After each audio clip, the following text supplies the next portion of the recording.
President George Bush is playing host to Palestinian President Mahmoud Abbas at this hour in Washington. The meeting at the White House comes ahead of Bush's trip to the Middle East next month. The Palestinian leader met with U.S. Secretary of State Condoleezza Rice yesterday. Abbas told her Palestinians want more support from the U.S. in peace talks with Israel. And he said time was running out on the goal of reaching a peace agreement by the end of the year. With so little time left, that goal seems unattainable, at least under this administration.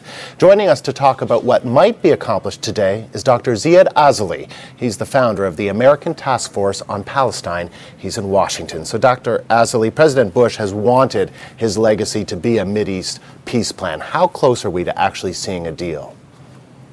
Well, if you're thinking of an conflict-ending deal, an agreement that will end the conflict and would put the state of Palestine on a irreversible track, I do not believe that it's going to happen during the course of 2008.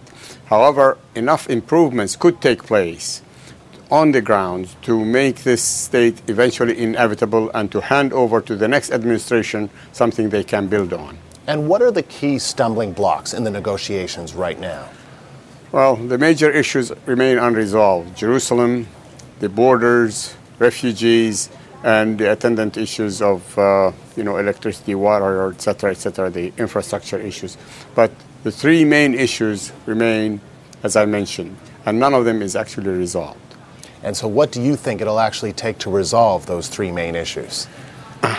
More work, more coordination with enough of the Israelis who really are interested in a two-state solution. Israel is divided. The establishment in Israel is divided between those who really do not want to have a Palestinian state and those who do.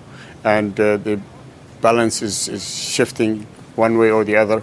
So Israel is a key player in answering this question. The United States is not going to pressure Israel to do anything. Israel can be persuaded, and a strategic relation between the United States and Israel can be very helpful in helping Israel make its mind up. But the pressure is out of the question, and I do not believe this president is going to pressure Israel. And so it takes working together. And even though, of course, as I mentioned at the beginning, President Bush obviously looking for a legacy, however, he is considered a lame duck president. How much is that search and that hope for a legacy, do you think that helps the process in terms of coming closer to an attainable deal? It always helps when politics is aligned with policy. In this case, the interest of the president himself is to move forward on sealing a deal. And that is consistent with the policy that he outlined. However, there is a limit to what he can do, and he is finding the limit, I believe. Israel is not yet ready internally to deliver what it must. The minimum expectations of the Palestinians cannot be met what Israel is offering at the moment. And all we have left is 8 to 10 months of hard work if we begin the hard work instantly. And I do think that this is going to be too tough to end this year. Now, former President Jimmy Carter just came back from a controversial visit to the Middle East where he met with Hamas leaders. But Bush says he will not negotiate with Hamas. How important is it to engage Hamas in the negotiations? I think what is much more important is engaging Abu Mazen, President Abbas, and listening to him and his prime minister as they propose reasonable solutions out of the present dilemma. The president of Palestine is authorized even by Hamas, publicly and privately, to negotiate. So what we do need is serious negotiations of the people who have the power now. Hamas can play a negative role, of course, but the agreements, if they ever reach an agreement, will have to be subjected to a referendum where the whole people of Palestine will have to vote. But given the power struggle that exists internally between Hamas and Fatah, does Mahmoud Abbas have the authority to broker a deal for the Palestinians? He has the authority to negotiate a deal, and he has the authority to push as far as he can to get the kind of deal that his people will support. Hamas has the ability to vote against it or to try and negate it. But ultimately, the people of Palestine would have to decide. That is why it's exceptionally important to have the kind of a deal that the Palestinian people would vote for and would support.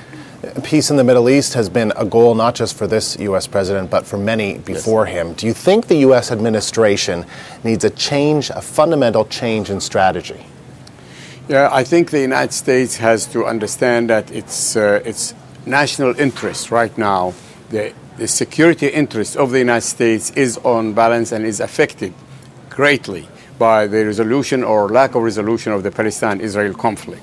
The new trend of extremism and religious armed struggle against the United States can only be assuaged and ameliorated by resolving the Palestinian issue. And the continuation of an unresolved Palestinian issue, it will be a fodder, a feeding ground for the zealotry and extremism of the people who are fighting the United States now in stealth. Dr. Asali, so it is in the national interest. Dr. Asali, very interesting to hear your insight on this today. Thank you very much. Thank you. My pleasure.